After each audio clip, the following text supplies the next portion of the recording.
ওর মধ্যে এখনো পাকারই বলো, প্রচুর পাকা। ওর মধ্যে দুটো ফেলাই দেয় সত্যি বেশি দেখিস না। থাক ওই ভালো। হেভি হয়েছে। এক সময় আমরা খেজুর ফাতা মারে আটি খেজুর খাওয়া যেমন তখন গাছের থেকে খান্তি পেরিয়ে আনতাম আটি ওই এর মধ্যে এখনো রইব না, এর মধ্যে দেখ ওই উপরে দেখি বুঝলি না গাছের থেকে খান্তি পেরিয়ে নিয়ে আসতাম আটি বানানোর জন্য। সুকান্ত এ কালো উঠছে তো চিনাই যাচ্ছে না।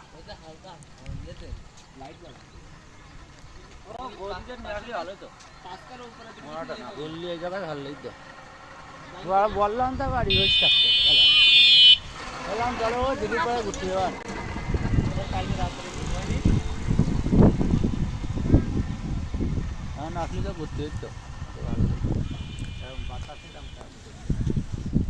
তাহলে কি আগের তাও ক্লিয়ার হয়েছে? হ্যাঁ ঠিক আছে, আগের তাও কি ক্লিয়ার হয়েছে?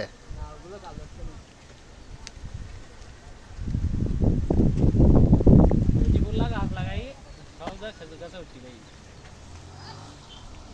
এ কেটি নিতে হবে না বুঝলি।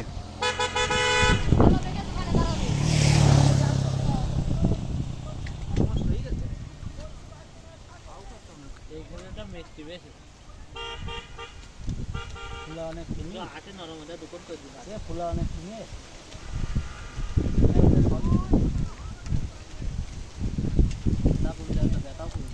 ব্যথা তো এই চন্দন, ওই ব্যথা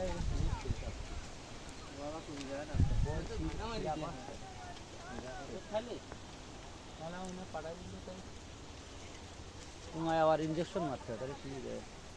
এই জায়গায় মেডিসিন ইঞ্জেকশন তারে কাটাও না।